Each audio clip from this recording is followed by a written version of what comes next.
მადლობა ბატონრატი თქვენ ისაუბრეთ ოკუპაციაზე და ნამდვილად მივესალმები ატონაშვილი ოთხოწორიაზე აღსრულებაზე, რაც ჯერჯერობით არ არის აღსრულებული და ასევე ევროკავშირში საქართველოს კანდიდატის სტატუსის ევროკავშირის მიერ საქართველოს კანდიდატის სტატუსის გაცემასთან დაკავშირებით, რაც ნამდვილად არის ჩვენი ქვეყნის ერთ-ერთი ეროვნული მისია, გულისხმობ ევროინტეგრაციას. ევროინტეგრაციის კონტექსტში 9 დათქმიდან ერთ-ერთი დათქმა ეს არის საგარეო პოლიტიკური ფაქტორების მოყვანა შესაბამისობაში ევროკავშირის საგარეო პოლიტიკურ ფაქტორებთან.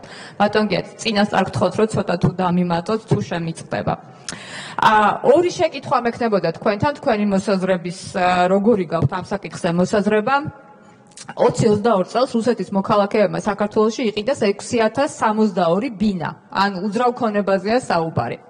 ხოლო 2023 წლის პირველ კვარტალში რუსეთის მოქალაქეებმა საქართველოში იყიდეს 2187 ბინა, ანუ ეს ინვესტიცია მათ მიერ ჩადებული და მე მაინტერესებს ახლა ჩვენ კანონპროექტიც გვაქვს დაინიცირებული პარლამენტში, ანუ მიგაჩნიათ თუ არა რომ მაგალითად დროებით თუნდაც 2024 წლის 21 დეკემბრამდე უნდა დაწესდეს მორატორიუმი რუსეთის მოქალაქეთა მიმართ საქართველოში არსებული უძრავი ქონების შესყიდვაზე, იმიტომ რომ ეს არის ნამდვილად უსაფრთხოების საკითხი საქართველოში რუსული ინვესტიციები.